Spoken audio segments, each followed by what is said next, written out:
Hello students, in this video I would like to discuss some of the important concepts of electromagnetism.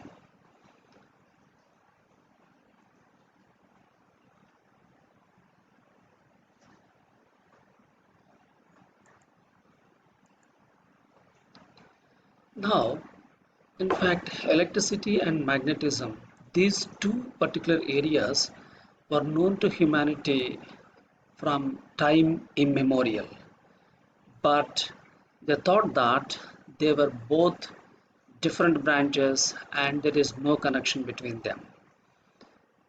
And it was Hans Christian Ørsted who established this relation between electricity and magnetism, and that became an important discovery which has completely revolutionized the humanity and the way the human beings live.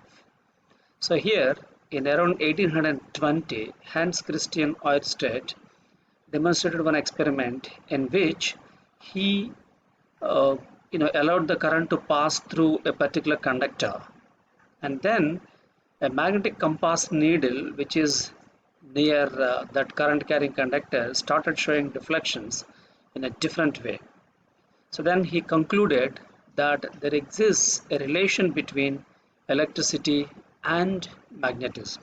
That is, he discovered that a current carrying conductor produces magnetic field around it.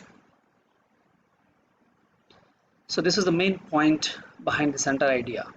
So a current carrying conductor produces magnetic field around it. Now I have taken the figure from your textbook and then some of the screenshots from your textbook so that you can understand it in an easy way. So in this one, the figure contains a green wire, a copper wire, and other arrangements are made with the battery and key. So when you allow the current to pass through the conductor, it will produce a magnetic field of its own.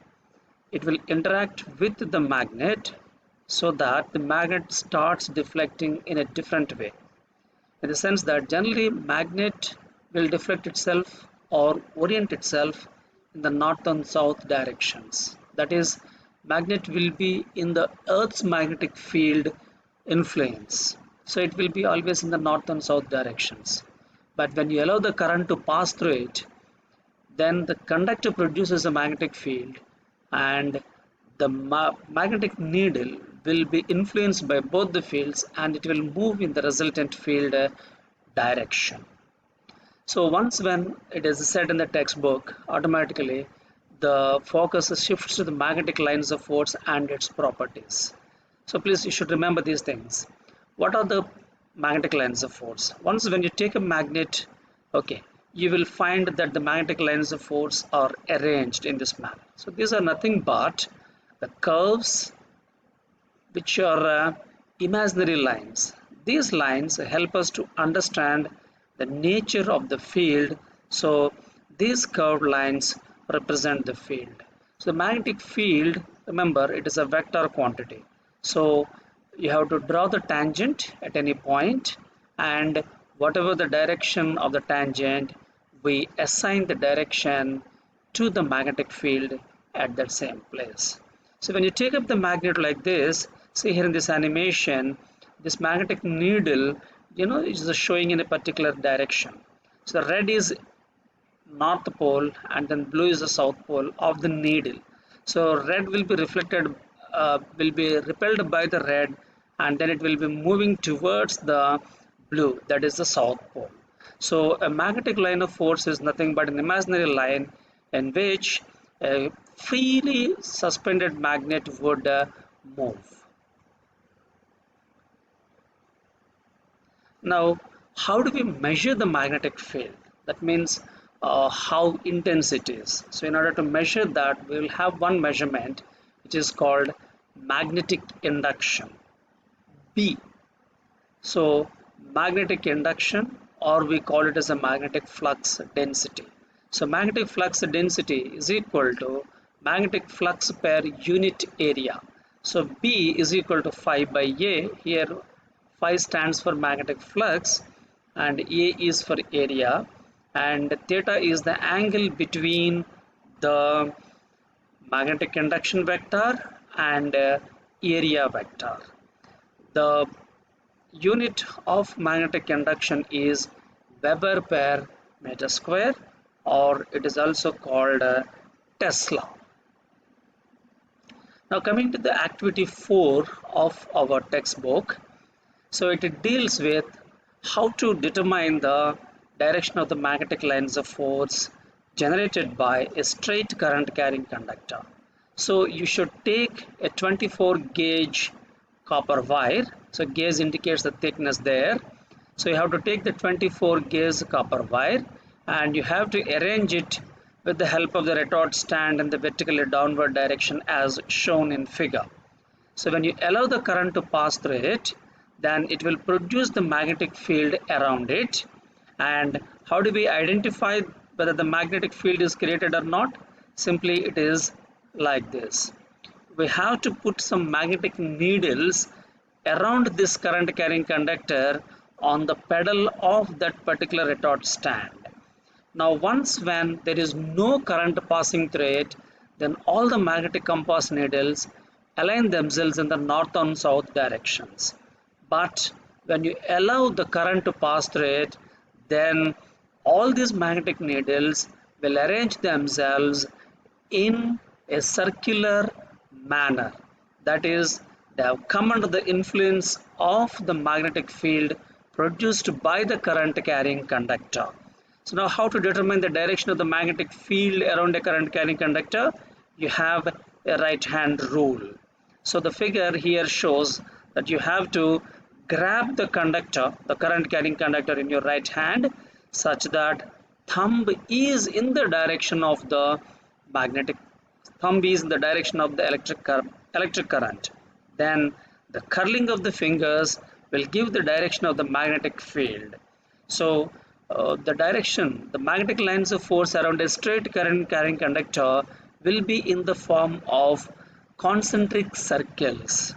See here in the left side of the diagram, the current carrying conductor is there, the perpendicular to the paper, and in which the current is coming out of the paper.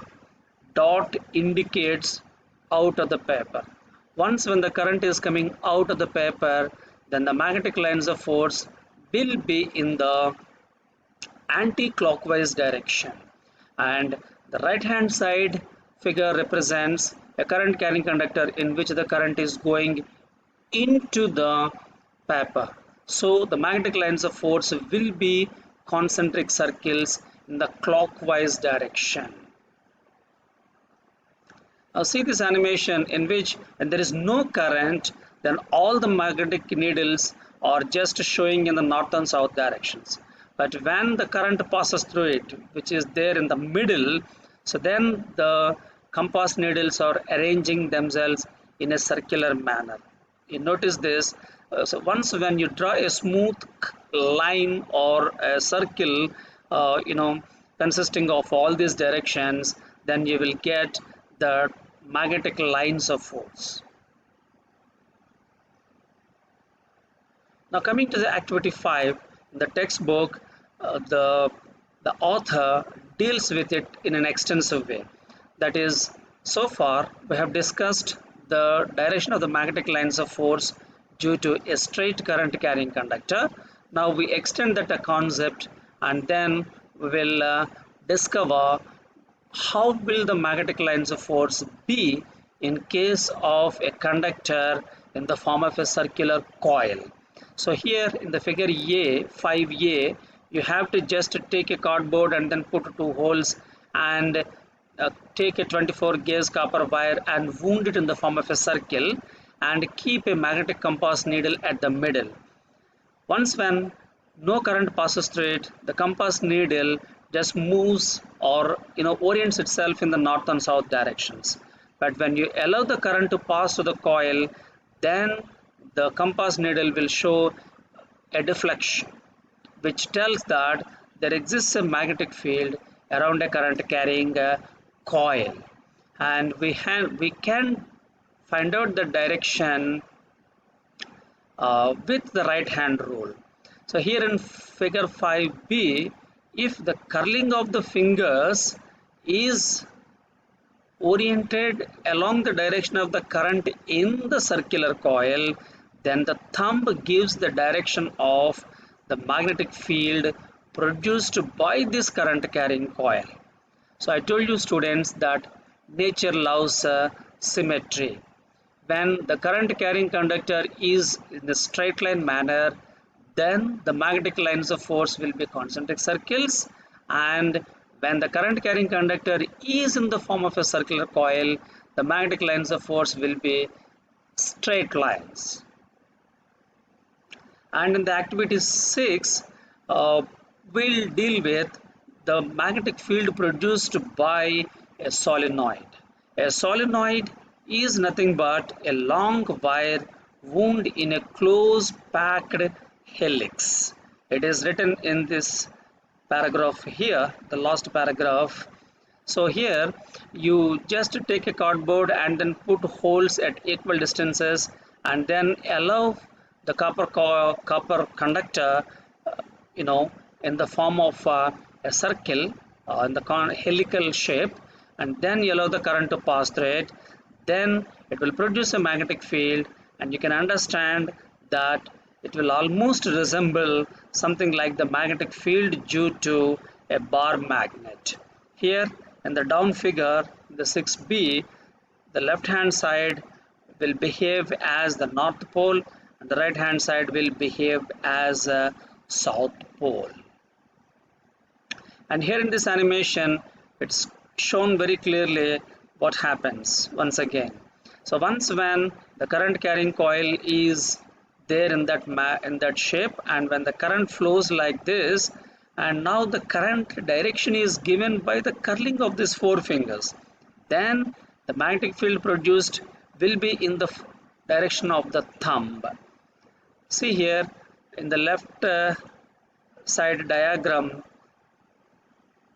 the magnetic field is generated. It almost resembles a magnet, such that the north pole is in the upper side and south pole is at the bottom. And of course, once when you reverse the directions, what happens you can see here.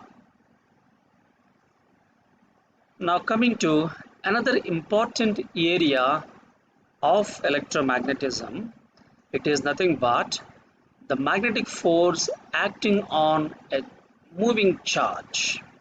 The magnetic force acting on a moving charge, and then of course the discussion goes towards current carrying conductor, coil, and then electric motor. So in this particular activity 7, the textbook asks you some questions. Stand near a TV screen, switch on the TV, that is old cathode ray tube type of TV. Then, do you feel any sensation on your skin? Answer is yes, the hair will become erect. What could be the reason for this? Electromagnetic induction. Take a bar magnet and bring it near the TV screen. What do you observe? You can observe that the picture on the screen is distorted. So this distortion comes due to the fact that the electrons in the CRT experience an additional force created by the magnet, that is the magnetic force, and that is the reason why they get distorted, and as a result the picture get distorted. Now, how much is the magnitude of that force experienced by the charged particles? So that particular force value is given by the equation F is equal to QVB sine theta. And here F is the force, a vector quantity, Q is a charge, a scalar quantity, B is a velocity, again a vector quantity, and B is magnetic induction, vector quantity. So here theta is the angle between velocity vector and magnetic induction vector.